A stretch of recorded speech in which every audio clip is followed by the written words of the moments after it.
नमस्कार दोस्तों, मैं हूं इंजीनियर अमरीश सर और आप देख रहे हैं मेरा channel dear R S sir. दोस्तों, आप सभी का स्वागत है मेरे channel dear R A sir में। तो दोस्तों, आज हम लोग इसी घड़ी में बात करेंगे भारत में गरीबी निर्धारण के लिए कौन कौन सी समितियां बनाई गई हैं। दोस्तों, अगर हम लोग बात करें तो इनसे एक दो क्वेश्चन ज़रूर पूछे जाते हैं। आज के क्लास में हम लोग पढ़ेंगे भारत में गरीबी निर्धारण और भी बहुत ही अच्छे तरीके से। तो दोस्तों, बिना देर किए हुए आज हम लोग शुरू करते हैं आज की क्लास।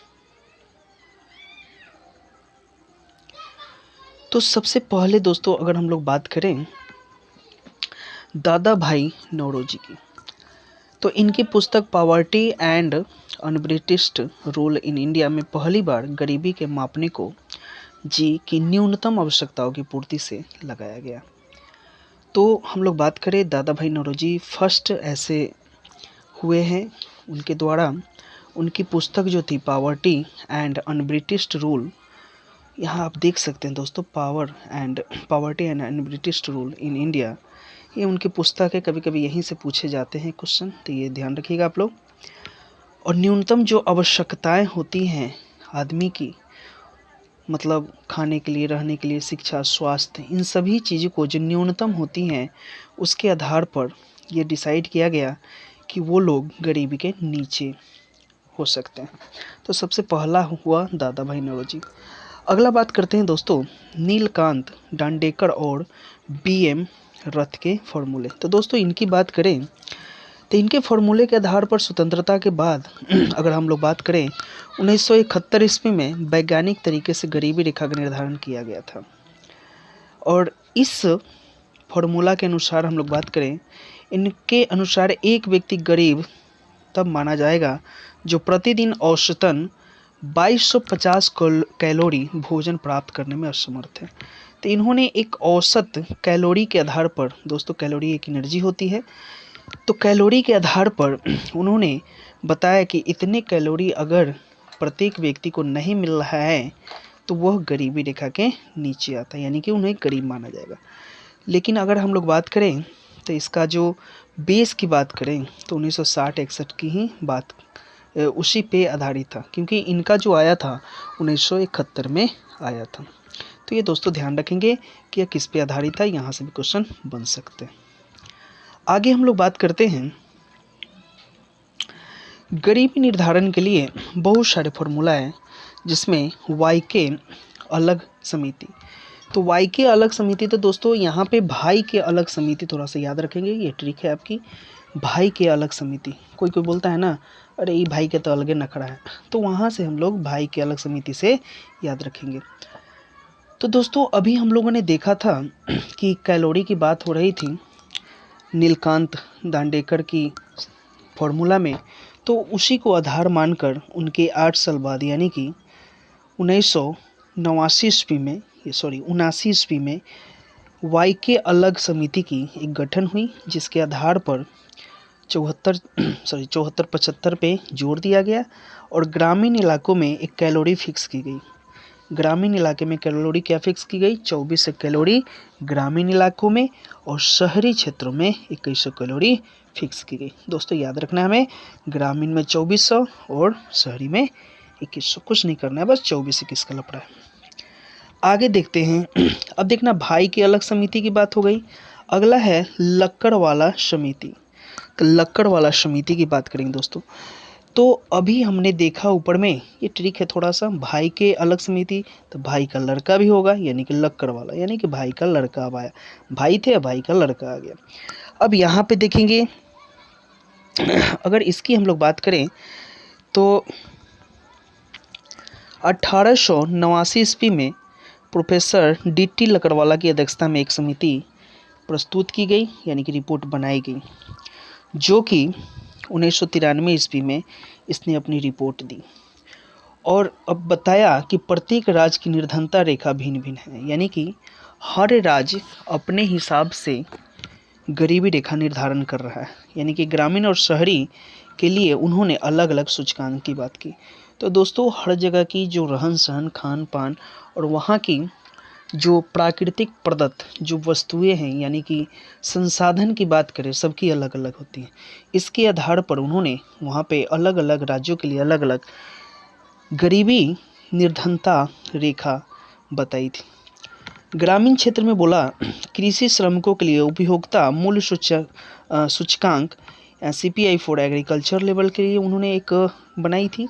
दूसरा बनाया था शहरी क्षेत्र के लिए शहरी औद्योगिक श्रमिकों के लिए उपभोक्ता मूल्य सूचकांक की बात की थी। तो दोस्तों यहाँ पे थोड़ा सा मिसप्रिंट है, शहरी बना लीजिएगा यहाँ पे। तो ग्रामीण क्षेत्र के लिए कृषि श्रमिकों यानी कि कृषि पर जो आश्रित थे, और शहर में क्या होते हैं दोस्तों, औद्योगिक पे आश्रित होते हैं। तो दोस्तों ध्यान रखना है इसके लिए। तो कृषि के लिए और औद्योगिक के लिए इन्होंने बनाया था। आगे देखते हैं दोस्तों, आगे हम लोग बात करते हैं 8वीं योजना में कैलोरी प्राप्ति यानी कि 2400 और 2100 शहरी को ही स्वीकार किया गया। यानी कि 73-74 की बात करें ग्रामीण क्षेत्र के लिए, यानी कि इसको 20 मान लें तो 49.09, और शहरी के लिए बात करें तो 56.64 यानी कि 56.64 रुपये प्रति व्यक्ति माह में उपभोग व्यय है। यानी कि अगर हम लोग शहरी की बात करें तो एक आदमी 49 रुपये अगर खर्च करता है, और यहाँ पे हम लोग ग्रामीण में 49 रुपये और शहरी की बात करते हैं तो 56.64 रुपये प्रति व्यक्ति अगर एक महीने में खर्च करता है तो उसे हम लोग गरीब मानते हैं, जो 9वीं और 10वीं में भी शामिल था। तो दोस्तों यहाँ से ध्यान रखेंगे थोड़ा सा, 9वीं और 10वीं, तो 9वीं और 10वीं में सेम चीज़ रखी गई थी, तो इसको आप लोग थोड़ा सा ध्यान रखेंगे। तो यहाँ पे एक चीज़ क्या होगा कि जो 8वीं योजना में थी तो 49 रुपये और यहाँ लगभग 56 रुपये उपभोग था। दोस्तों ये ध्यान रखेंगे, प्रति आय नहीं है, उपभोग है, यानी कि उपभोग व्यय का मतलब होता है कितना खर्च कर रहा है। आगे देखते हैं दोस्तों, सुरेश तेंदुलकर समिति की बात करेंगे। इसमें हम लोग बात करेंगे योजना आयोग ने वर्ष 2004 ईस्वी में सुरेश तेंदुलकर की अध्यक्षता में समिति बनाई, जिसमें अपनी रिपोर्ट 2009 में सौंपी। दोस्तों 2004 में गठित हुई थी और 2009 में इन्होंने रिपोर्ट बनाई थी। तो दोस्तों यहाँ पर सुरेश तेंदुलकर है, ये सचिन तेंदुलकर से इनका कोई नाता रिश्ता नहीं है, ये तेंदुलकर है। आगे देखते हैं, तेंदुलकर समिति का मुख्य उद्देश्य इसका परीक्षण करना था कि भारत में गरीबी वास्तव में गिर रही है या नहीं। तो दोस्तों इसमें मेन चीज़ देखा गया कि वास्तव में यह समिति ऐसी थी कि देखा जा रहा था कि भारत में गरीबी गिर रही है या नहीं है। यहाँ पे देखना, गिर रही है या नहीं। जैसा एनएसएसओ के 86वें चक्र से स्थापित होता है कि इसके साथ ही नई गरीबी रेखा और गरीबी के संबंध में अनुमान प्रस्तुत करना था। तो दोस्तों ये तो आप लिख दिखाएं, अनुमान प्रस्तुत करना था। इसके बारे में थोड़ा सा और बताएं। तेंदुलकर समिति ने उपभोग बास्केट में परिवर्तन किए और जिन के लिए अदा की जाने वाली कीमत यानी कि कॉस्ट ऑफ लिविंग इंडेक्स कोली की भी बात की थी। तो दोस्तों थोड़ा सा हम लोग आगे देखते हैं जो अभी हमने बताया, यानी कि यहाँ पे हम लोग बात करें कॉस्ट ऑफ लिविंग इंडेक्स यानी कि कोली की भी बात की। इनके 6 निश्चय थे। क्या क्या निश्चय थे दोस्तों, ये ध्यान रखिएगा, यहाँ से पूछे जाते हैं। तो एक शिक्षा, स्वास्थ्य, बुनियादी संरचना की बात करेंगे, स्वच्छ वातावरण, महिलाओं के काम तथा लाभ तक पहुँचाने के आधार। तो ये सारी चीज़ें 6 बातें आप लोग ध्यान रखेंगे। शिक्षा, स्वास्थ्य, बुनियादी संरचना, स्वच्छ वातावरण, महिलाओं की काम तथा लाभ तक पहुंचने के आधार पर होगा। इन्होंने ये चीज़ें बताई गई थी। इसके अनुसार गरीबी रेखा मिश्रित संदर्भ अवधि पर आधारित मासिक प्रति व्यक्ति उपभोग व्यय की गई। ग्रामीणों के लिए यानी कि माह की बात करें हम लोग तो 446.68 रुपये और शहरी की बात करें तो 578 रुपये निर्धारित की गई कि एक मंथ में इतने खर्च करेगा या उससे कम खर्च करता है तो उन्हें गरीबी रेखा के नीचे माना जाता है। 2004-05 के अनुसार ग्रामीण जनसंख्या की बात करें 41.8% थी 2004-05 में, जो कि 11-12 की बात करें तो 27 थी। तो दोस्तों यहाँ से 2004-05 के मुकाबले अगर हम लोग बात करें तो 27 यानी कि 14% की कमी आई है।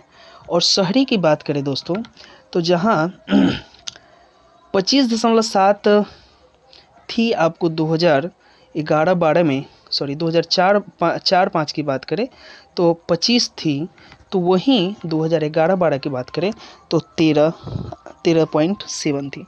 इसका मतलब शहरी में भी 11% गरीबी रेखा की कमी हुई है 2004-05 की रिपोर्ट की देखें और 2011-12 की रिपोर्ट देखें उसके अनुसार। तो दोस्तों ये थोड़ा सा ध्यान रखिएगा कि 2004-05 में कितना था, 41 लगभग, और ये 27 हुआ। उसके बाद ये 25 था जो 13 हुआ, तो ये ध्यान रखेंगे। 2004-05 में पूरे भारत में 37.2% गरीबी रेखा के नीचे रहने वाले लोग थे, तो वहीं 11-12 की रिपोर्ट में आई तो 21.9% था। तो दोस्तों इसमें भी कमी हुई है, यानी कि गरीबी रेखा में कमी हुई है, यानी कि 37 से 21 की बात करें तो 37 से 21 की बात करें तो यहाँ भी 16% की कमी हुई है। तो दोस्तों ये भारत के लिए अच्छी बात है कि गरीबी धीरे धीरे खत्म हो रही है, यानी कि कम हो रही है। दोस्तों आगे हम लोग बात करेंगे सी रंगराजन समिति की बात करेंगे। तो दोस्तों ये भी बहुत ही इम्पोर्टेंट है, यहाँ से भी बहुत सारे क्वेश्चन पूछे जाते हैं। अगर हम लोग इसकी बात करें, संयुक्त राष्ट्र संघ के अंग खाद्य एवं कृषि संगठन की बात करें FAO, गरीबी का आकलन उपभोग के पोषण मूल्य अर्थात कैलोरी मूल्य के ही आधार पर करता है। इसलिए योजना आयोग ने तेंदुलकर समिति की भी शपथ जगह सी रंगराजन की अध्यक्षता में 2012 में नई समिति गठित की, जिसने अपनी रिपोर्ट जुलाई 2014 में प्रस्तुत की थी। इसने सचिन तेंदुलकर समिति के आकलन के तरीकों को खारिज कर दिया। दोस्तों ये बहुत अच्छी बात है कि इन्होंने सचिन तेंदुलकर के जो तरीके थे उनको खारिज कर दिया। रंगराजन समिति के अनुसार वर्ष 2011-12 में अगर हम लोग बात करें दोस्तों 2011-12 में तो 29.5% लोग गरीब थे। ग्रामीण इलाके में अगर हम लोग बात करें 30.09% लोग गरीब थे, तथा शहर की बात करें तो 26.4% लोग गरीब थे। तो दोस्तों ये हमें थोड़ा सा ध्यान रखना है यानी कि 29 लोग कहाँ गया, बताया गया कि इतना लोग गरीब थे, तो ग्रामीण में इतना परसेंट था, शहरी में इतना लगे थे, और अगर कुल की बात करें तो 29.5 था। तो दोस्तों हमें थोड़ा सा ये तीनों पॉइंट हमें ध्यान रखना है। रंगराजन समिति ने अखिल भारतीय स्तर पर ग्रामीण क्षेत्र के लिए 972 रुपये और शहरी क्षेत्रों के लिए 1407 रुपये प्रति व्यक्ति मासिक उपभोग बताया। यानी कि ग्रामीण क्षेत्र जो है वो 972 रुपये खर्च करेगा, अगर शहरी लोग 1407 रुपये खर्च करेगा या उससे अधिक खर्च करेगा तो उसे गरीबी रेखा के नीचे नहीं माना जाएगा। अगर उससे कम करता है या उतना ही करता है तो गरीबी रेखा के नीचे माना जाएगा। तो दोस्तों ये नई डेटा है 2011-12 के अनुसार। तो दोस्तों ये ध्यान रखेंगे थोड़ा सा हम लोग। गरीबी रेखा के रूप में परिभाषित उन्होंने की थी। तो दोस्तों ये थी भारत में गरीबी रेखा निर्धारण करने के बहुत सारे तरीके थे, जिसमें सभी महत्वपूर्ण जो थे हमने लिया है उसको, और दोस्तों बहुत ही आसानी से इनको हमने समझाया है, बस थोड़ा सा ध्यान देना है और एक दो क्वेश्चन यहाँ से बनते हैं। तब तक के लिए हमें दीजिए इजाज़त। थोड़ा सा आज तबीयत अस्वस्थ है जिसके कारण मेरा आवाज़ भारी लग रहा है। फिर नए वीडियो में हम नए चीज़ लेकर आएंगे। तब तक के लिए जय हिंद।